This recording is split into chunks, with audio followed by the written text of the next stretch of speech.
Este programa es para toda la familia. No contiene escenas de sexo ni violencia. Los menores deben estar en compañía de los padres o un adulto responsable. Contiene sistema closed caption. Este programa fue financiado con recursos del Ministerio de la Salud.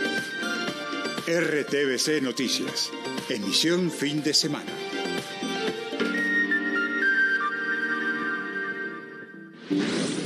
Inician diálogos con disidencias de las FARC. Antes de viajar a Estados Unidos, presidente Petro hizo el anuncio del encuentro llevado a cabo en Selvas de Caquetá. El primer paso lo dio el comisionado para la paz. En las últimas horas se reunió con 4 delegados de las disidencias. Hay reacciones al anuncio. Varios sectores lo critican y piden sometimiento. Presidente Petro ya está en Estados Unidos. Se reunió con secretario de la ONU. Expectativa por su intervención en asamblea de la organización el próximo martes. Policía capturó a cabecilla de las disidencias. Está señalado de ordenar asesinatos en el suroccidente del país. 8 policías heridos en accidente de tránsito en Nariño. Camioneta en la que viajaban se fue a un abismo. 4 uniformados fueron dados de alta. Accidente en Tubará deja 17 personas heridas. 3 de ellos todavía se encuentran hospitalizados. Al menos 100 familias resultaron damnificadas en el barrio Villalí, en el municipio de Itagüí, luego de la rotura de un tubo de agua que generó el desprendimiento de una montaña. A esta hora continúan las labores de remoción de lodo en las calles.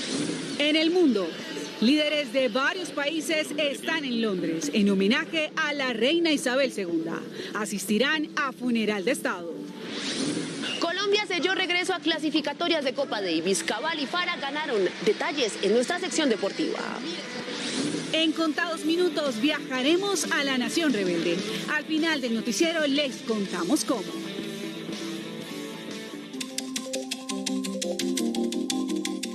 Buenas noches y bienvenidos a RTVC Noticias fin de semana. Somos el noticiero de todos. Antes de su viaje a Nueva York con la frase "comienza un diálogo", el presidente Gustavo Petro anunció el inicio de conversaciones con las disidencias de las FARC y lo que sería un eventual cese al fuego. John López, buenas noches. Hubo un acercamiento entre el gobierno y ese grupo armado. ¿Quiénes se reunieron y en dónde? Hola Damaris, muy buenas noches. Sí, mire, la reunión la lideró el alto comisionado para la paz Danilo Rueda, quien viajó a Caquetá junto con un delegado del gobierno noruego y un integrante de las Naciones Unidas. En el encuentro estuvieron presentes 4 integrantes de las disidencias de las FARC, con quienes en primera medida acordaron un cese al fuego bilateral como primer paso para el inicio de los diálogos. Con estas imágenes, el presidente Gustavo Petro confirmó lo que sería un primer acercamiento entre el gobierno y las disidencias de las FARC. Comienza un diálogo.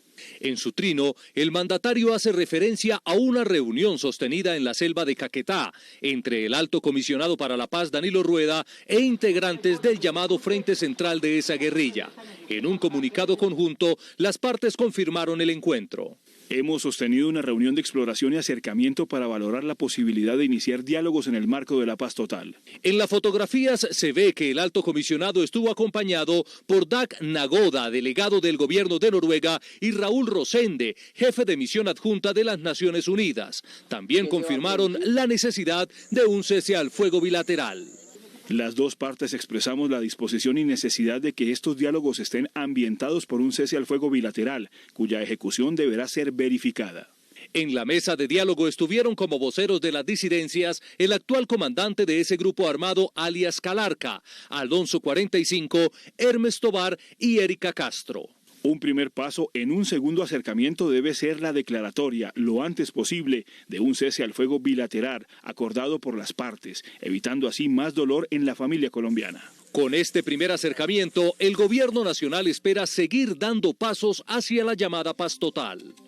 Esta noticia generó reacciones de diferentes sectores políticos. Algunos ven el anuncio como una oportunidad de alcanzar la llamada paz total del gobierno Petro. Otros dicen que deben someterse a la justicia e incluso afirman que su oportunidad de dialogar ya pasó. Una de las primeras reacciones fue la del exnegociador de paz Humberto de la Calle, quien pidió sometimiento. Ellos tuvieron su oportunidad.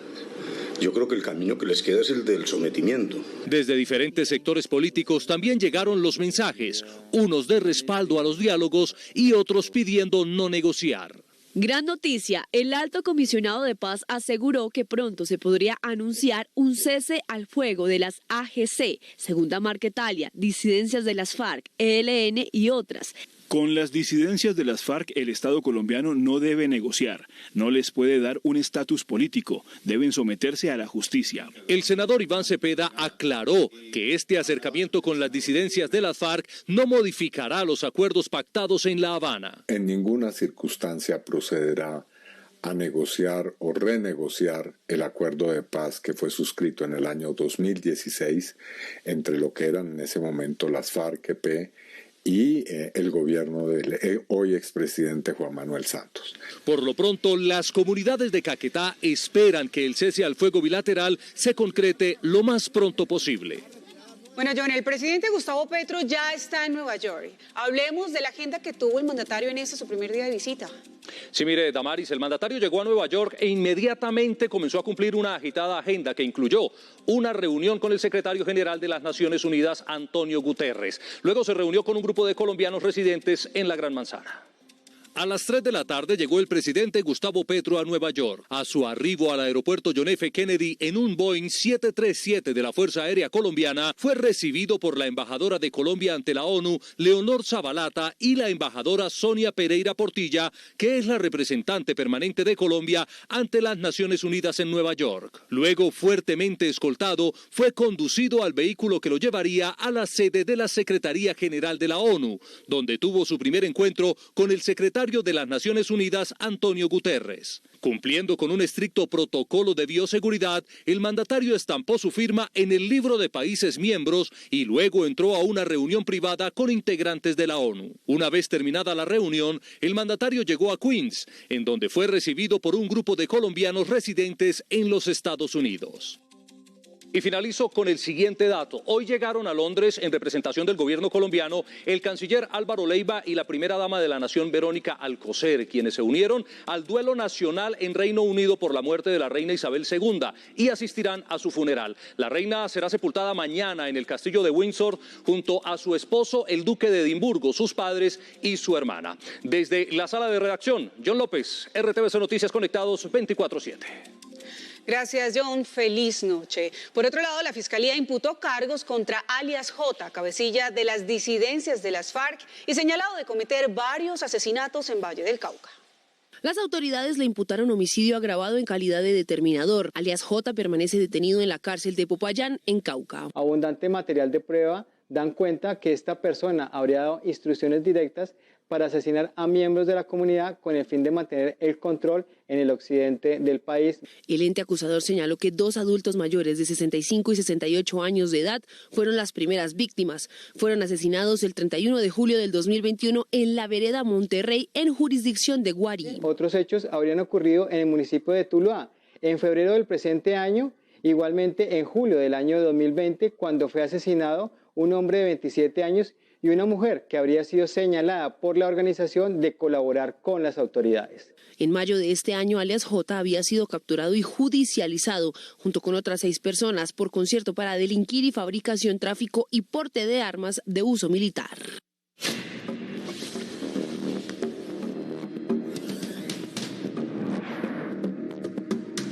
Las lluvias provocaron una emergencia que afectó a decenas de familias en Itagüí.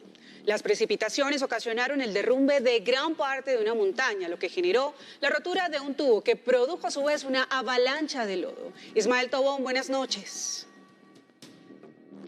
Hola Damaris, muy buenas noches. Mire, esto ocurrió aquí en el barrio Villalía, en el municipio de Itagüí, al sur del Valle de Aburrá. Esta es la situación a esta hora que se presenta luego de haberse presentado esta tragedia, luego de la rotura de un tubo de agua que ha ocasionado pues toda una avalancha de lodo, de tierra, donde a esta hora, como podemos ver en imágenes, muchos pobladores, mucha comunidad están tratando de, aún con maquinaria amarilla, tratar de remover todas las toneladas de lodo. La comunidad, por supuesto, ha estado muy solidaria, han buscado la manera en que se pueda ayudar a las cerca de 100 familias afectadas en el último reporte de las autoridades, tratando de ayudar a los afectados por supuesto, con ropa y elementos y alimentación, aunque las autoridades locales están tratando de ayudar con arriendos de manera temporal para que puedan albergarse mientras que se soluciona esta emergencia. En el siguiente informe, todos los detalles de lo que ocurrió aquí en Itagüí. Esta fue la devastación que ocasionó un aguacero que originó el derrumbe de media montaña y que a su vez desencadenó la rotura de un tubo en Itagüí. Tocó escapar por el patio para poder llegar al tercer piso, donde los vecinos muy amablemente, muy cordialmente nos tendieron la mano. Es duro saber que todo lo que has hecho en tu vida se vaya simplemente en cuestión de instantes. Los habitantes del sector buscan rescatar las pocas pertenencias que se salvaron en medio del lodo. Con palas y escobas tratan de sacar el lodo de las viviendas. Nosotros estamos desde las 1 de la mañana, no hemos parado. Hasta donde podamos y con toda la comunidad saber hasta dónde podemos darle, pero aquí estamos todavía, caballeros. Autoridades de Itagüí confirmaron que al menos 100 familias resultaron damnificadas. La hemos ido evacuando, gracias a Dios no hay muertes que lamentar. Según gestión del riesgo en Antioquia, la temporada de lluvia se extenderá hasta comienzos del 2023. Todos los antioqueños tenemos que estar muy atentos a los posibles eventos que se puedan presentar en nuestro territorio. Las lluvias en el departamento estarán por encima de lo normal, por lo que están activos los 125 consejos municipales de riesgo. 3 mujeres de una familia murieron en Cucutilla, norte de Santander. Una roca gigante se desprendió debido a la lluvia y cayó cuando estaban en su casa. En la tragedia fallecieron 2 menores de edad. En Tibú hay emergencias en 10 veredas. Las lluvias obligaron a por lo menos unas 80 familias a evacuar sus predios y a perder varias hectáreas de cultivos en Tibú, norte de Santander. La creciente de varios ríos inundó sus tierras en el Catatumbo. Algunos ríos como Río Catatumbo, Río Tibú y Río Nuevo y Sardinata, estos ríos están inundados, ya que las cabeceras de los mismos ríos han caído fuertes tormentas. En Santander también continúan las emergencias y aunque las lluvias se redujeron en las últimas horas, la cifra de pérdidas humanas a causa de las precipitaciones preocupa. Van 20 personas muertas a causa de las emergencias ocasionadas. Por ello he llamado a las comunidades que viven en las rondas de río a estar muy pendientes de las crecientes súbitas que se presentan y poder evacuar de manera inmediata para poder poner a salvo su vida. Las autoridades de norte de Santander realizarán un puesto de mando unificado para evaluar las emergencias presentadas en el departamento.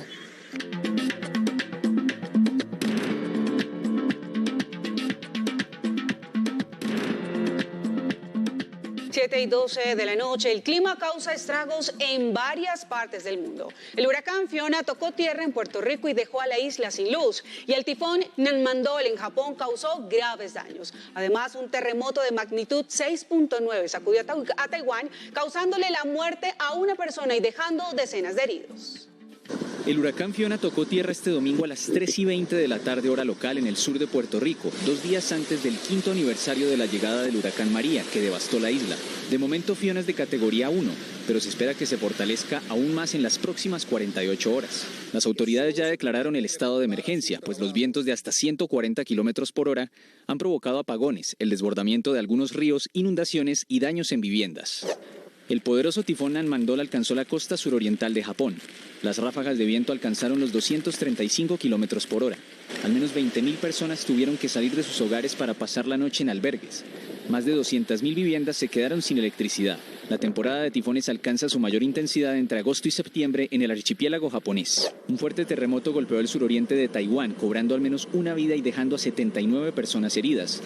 El sismo de magnitud 6,9 que tuvo varias réplicas derribó 3 edificios y destrozó puentes y carreteras. Sin embargo, los especialistas afirmaron que la amenaza de un tsunami regional ya pasó. Taiwán es afectado regularmente por terremotos debido a su ubicación cerca de la unión de 2 placas tectónicas. Más noticias de Colombia. La Procuradora General de la Nación denunció que hay mafias organizadas detrás de la apropiación ilícita de tierras. Según la funcionaria, en pilotos adelantados en algunos territorios han encontrado participación de funcionarios públicos que fueron sancionados. Además, anunció que procuradores entregarán información sobre la ruta existente para denunciar estas situaciones.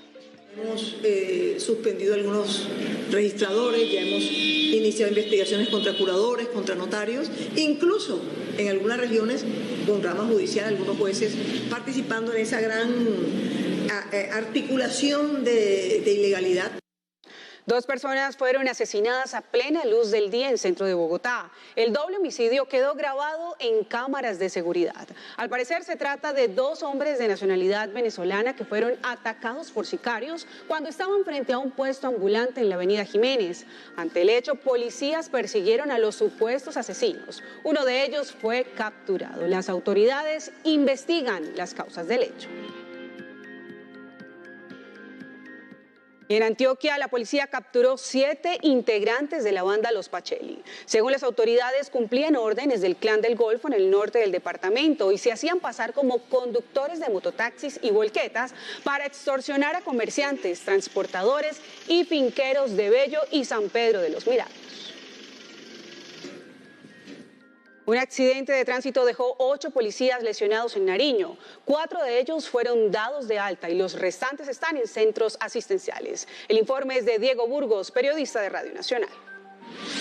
En el departamento de Nariño, de los 8 uniformados que sufrieron el accidente en el municipio de Policarpa, 5 ya han sido dados de alta y 3 se encuentran en observación hasta el momento, pero fuera de peligro. El caso ocurrió en un sector en zona rural del municipio de Policarpa. Al parecer, el vehículo se salió de la vía por un daño mecánico.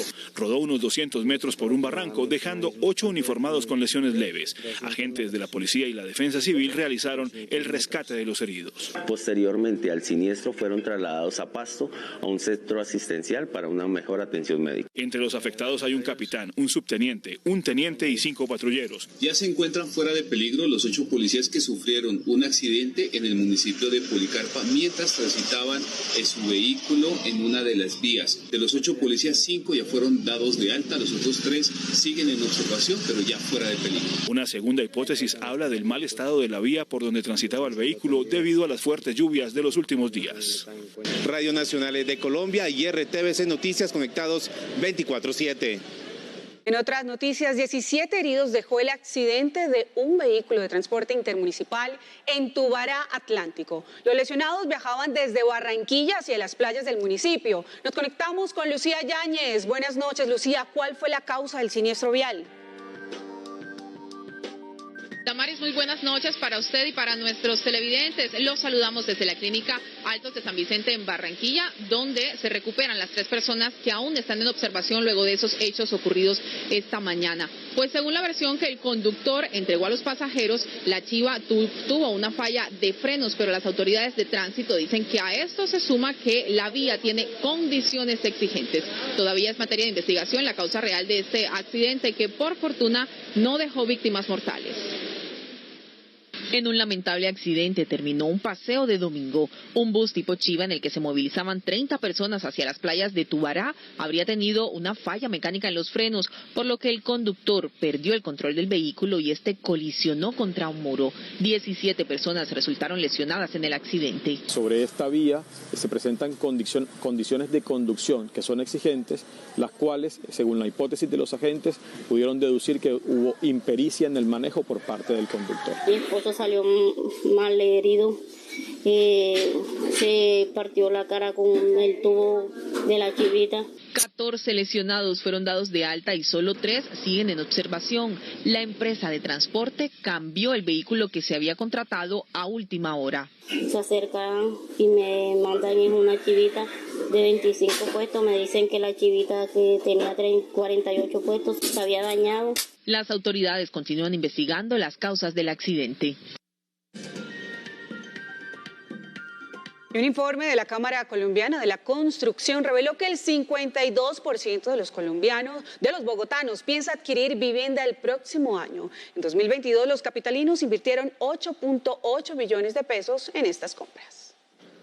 1.600 encuestas de la Cámara Colombiana de Construcción demostraron que los bogotanos tienen interés en comprar vivienda. La mitad de ellos aseguró que lo harán durante los próximos meses y el 33% comprará en municipios de Cundinamarca. 1 de cada 5 empleos que se generan en Colombia, empleo de calidad, se dan gracias a la construcción de vivienda. Tenemos 340.000 micronegocios, ferreteros, vendedores de puntillas. De los hogares bogotanos interesados, el 32,8% ya comenzó la búsqueda de terrenos. Cambiamos la proporción de la producción de vivienda.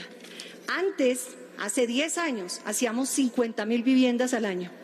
Viviendas sociales. Hoy estamos haciendo 170.000 viviendas sociales al año. En la capital, las localidades con mayor demanda son Chapinero y Usaquén con el 15% y Engativá con el 9,1%.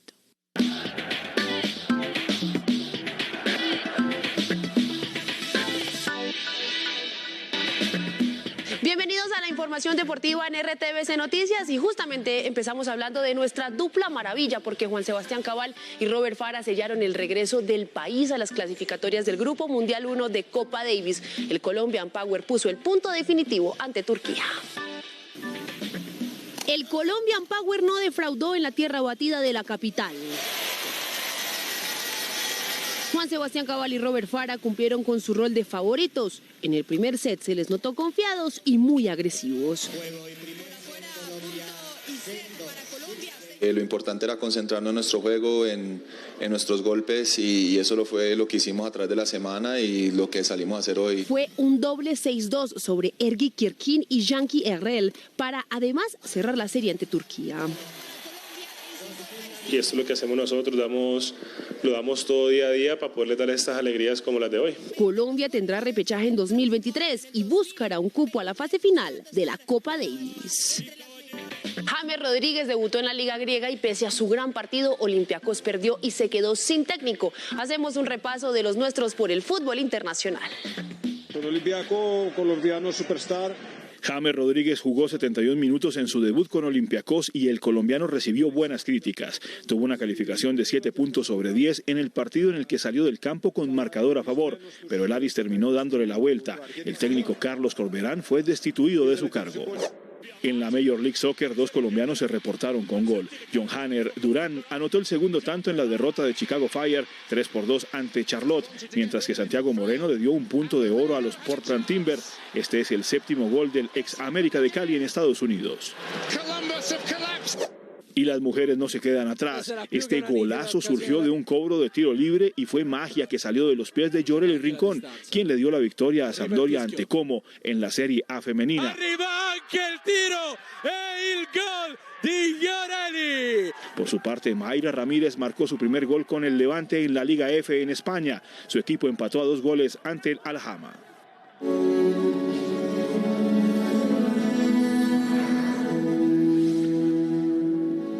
El rey Carlos III recibió en el Palacio de Buckingham al presidente de Estados Unidos, Joe Biden, y a otros líderes del mundo que llegaron a Londres para el funeral de Isabel II. Varios mandatarios visitaron la Capilla Ardiente y guardaron un minuto de silencio en su memoria. A las 8 de la noche, hora local, los británicos guardaron un minuto de silencio en memoria de la reina Isabel II. La primera ministra Liz Truss encabezó el homenaje desde el número 10 de Downing Street, en la víspera del funeral de la monarca, que se llevará a cabo mañana lunes. El rey Carlos III agradeció a los británicos y al mundo entero por el apoyo que les han brindado tras la muerte de su madre. El nuevo soberano recibió en el Palacio de Buckingham a decenas de mandatarios que acudirán mañana al funeral de Estado en la abadía de Westminster. Entre los dignatarios que asistirán se encuentran los reyes de España, Suecia, Noruega, Luxemburgo, Mónaco, Bélgica y Países Bajos, el emperador de Japón, Naruhito, y los presidentes de Brasil, Francia y Estados Unidos, Jair Bolsonaro, Emmanuel Macron y Joe Biden. Nuestros corazones están con la familia real y el rey Carlos. Es una pérdida que deja un hueco enorme y muchas veces crees que nunca lo superarás. Pero como le dije al rey, ella estará con él en cada paso del camino, cada minuto, en cada momento. Biden firmó el libro oficial de condolencias al igual que otros mandatarios que se dirigieron hasta Westminster Hall para visitar la capilla ardiente donde se encuentra el féretro. Lo mismo hicieron cientos de británicos y turistas que aprovecharon las últimas horas en que estará abierta al público antes del cortejo fúnebre, que representará un enorme desafío de seguridad. Se espera que 1 millón de personas estén apostadas en las calles durante la procesión. La expectativa por el funeral de Estado de la reina Isabel II es enorme. 2.000 invitados asistirán mañana a la ceremonia que sintonizarán por televisión e internet millones de personas en el mundo. Así será la agenda de la jornada. 8 soldados del primer batallón de la Compañía de Granaderos de la Reina tendrán la tarea de llevar el féretro desde Westminster Hall hasta la Abadía de Westminster. Eso será a las 4:45 de la mañana, hora colombiana. Detrás del féretro avanzarán a pie el rey Carlos III y otros miembros de la familia real. 15 minutos después, a las 5 en punto, se llevará a cabo el primer funeral de Estado que se oficia en el siglo XXI en el Reino Unido ante unos 2.000 invitados. A las 5:55, una llamada de corneta marcará el comienzo de 2 minutos de silencio que se respetarán en todo el Reino Unido. A las 6 en punto, el féretro saldrá en cortejo fúnebre desde la abadía hacia el Arco de Wellington. El Big Ben repicará a intervalos de 1 minuto durante la procesión. Allí los restos de la soberana serán transferidos a un coche fúnebre que a las 9 de la mañana saldrán para hacer su último viaje hacia el castillo de Windsor, a unos 35 kilómetros al occidente de Londres. Una hora después, una procesión recorrerá los 5 kilómetros del Long Walk, la avenida arbolada que desemboca en la residencia real en la que han vivido 40 monarcas británicos de manera ininterrumpida durante casi un milenio. Los restos de Isabel II entrarán a la capilla de San Jorge, lugar habitual de ceremonias de la realeza. Allí unos 800 invitados asistirán a la ceremonia donde la corona del Estado Imperial, el orbe y el cetro reales se retirarán del féretro. Finalmente, el ataúd descenderá hacia la cripta real de la capilla y la ceremonia concluirá con la entonación del Dios salve al rey a las 10:45, hora colombiana.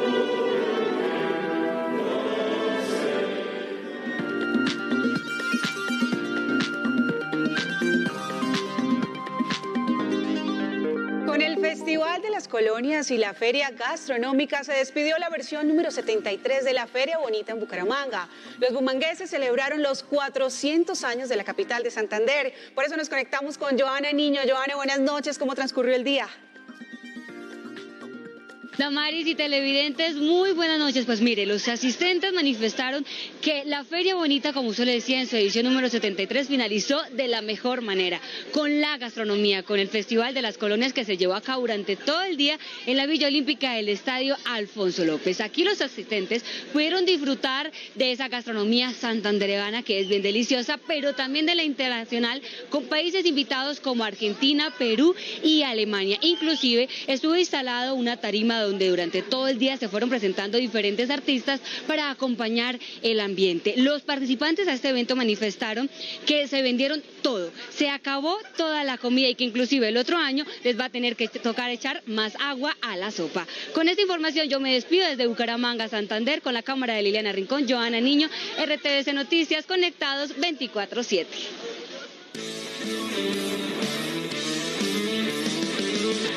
Este domingo me toca trabajar. Imagínense que a las 7:30 es la previa al lanzamiento de Nación Rebelde, el primer capítulo de este documental maravilloso que produjo Señal Colombia. Así que nos vemos a esa hora, justo después del noticiero, para irnos enterando y para tener uno que otro chisme de cómo fue esto.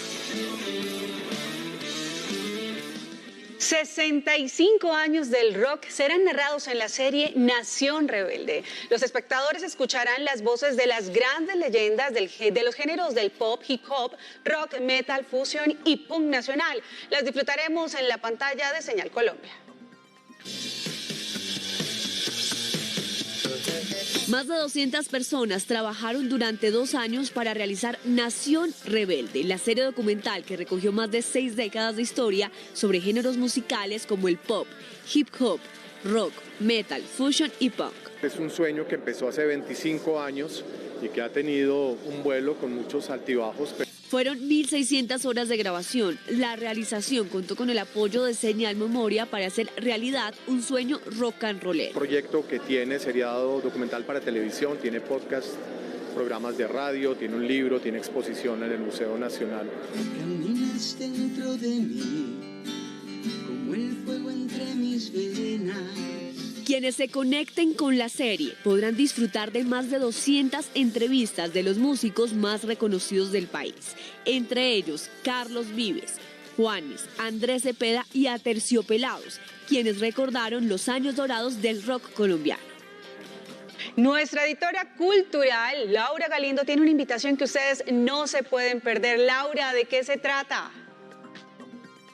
Hola a todos, hoy me hicieron trabajar un domingo como gran acto de rebeldía porque en contados minutos vamos a ver el primer capítulo de Nación Rebelde, un documental buenísimo hecho aquí en la casa de RTVC sobre el rock, sobre el punk, sobre toda esa música que efectivamente es, valga la redundancia, rebelde. Pues Laura, estaremos pendientes de Nación Rebelde y los dejamos con el especial de RTVC Noticias sobre esta serie de 14 capítulos que narra las principales historias de 65 años del rock colombiano. No se despeguen de Señal Colombia.